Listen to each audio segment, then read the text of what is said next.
Hello, and welcome to my channel. My name is Jonathan Cohn, and today I have my book review of the book Mentats of Dune by Brian Herbert and Kevin J. Anderson.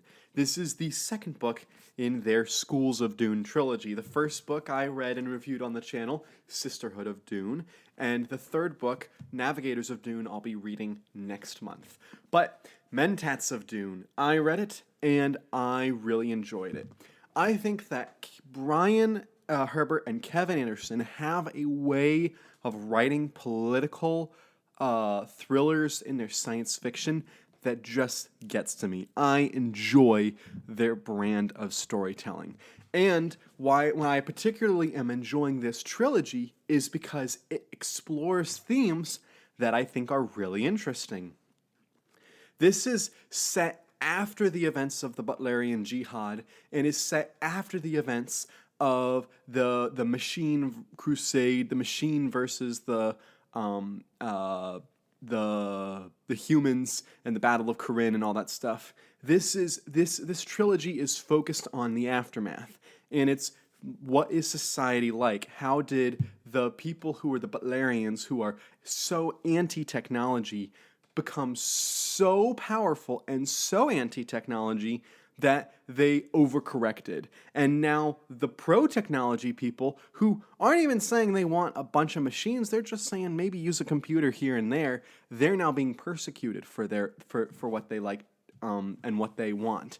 And so Mentats of Dune follows up the events of the first book and really focuses on the Mentat school, as the title would suggest. The first book really focused on the Sisterhood school, and the Sisterhood school is present here, but it's not the main plot line, and to be honest, it's the least interesting of the plot lines in this book.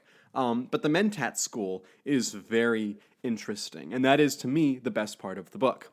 You follow Gilbertus Albans, who is the head of master of the Mentat school, and his connection with the robot Erasmus, who he's been hiding for generations.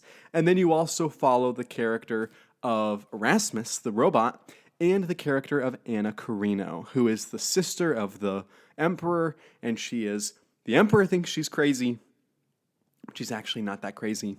And I really enjoyed all of that plotline. Anytime Anna Carino or Erasmus or Gilbertus Albans was on the page, I was like, I'm so excited to read this. And so that was probably the best part of the book in terms of character-wise. And I also really enjoyed the other plot lines. I thought that the Vorin plotline was a bit predictable, but the Vorin Atreides plotline, but it was cool to read. And then I also really enjoyed the Navigator plotline and the kind of conflict that's set up between Joseph Venport and the Navigators and the Butlerians and Manfred Toronto, and they're kind of having this kind of political back and forth. And then you have in the middle is the Emperor Salvador and his brother Roderick, and they're like, what do we do? I thought that all of that stuff was really well done. From a political standpoint, these authors know how to write political action, political storytelling, political timelines, and stuff like that. And it hooks me as a reader. Is this the most sophisticated writing style? Probably not. World building is not the most important thing here in terms of like the description of the dunes and the philosophical questions. Like, it's asking deep themes, but it's not asking them in that deep a way. It's asking them in a fun, let's see how these themes play out in the book type way. So I am really enjoying this series. I read the House trilogy, which included House Atreides, House Harkonnen, and House Carino, which I loved. And I think my favorite book in the Dune universe so far has been Sisterhood, all except maybe the original Dune novel. I think maybe the original Dune novel is still the best. But I think that Sisterhood is much more readable and enjoyable in terms of just being a fun adventure. But I'm having a blast with this universe, and so I plan to read Navigators next month, and then I'll probably take a break from the Dune universe for probably about 6 or 8 months, and then I'm going to try to get into either the Butlerian Jihad trilogy, or I'm going to try to get into God Emperor. I'm pretty sure I'll enjoy Butlerian Jihad more than the God Emperor, because I've heard God Emperor is really tough to read, especially for someone of my sensibilities. So that is my review of Mentats of Dune. If you've read the book, let me know your thoughts in the comments section down below.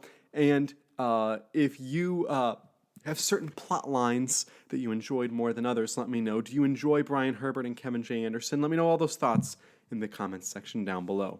And until next time, I'm Jonathan, and thank you for watching.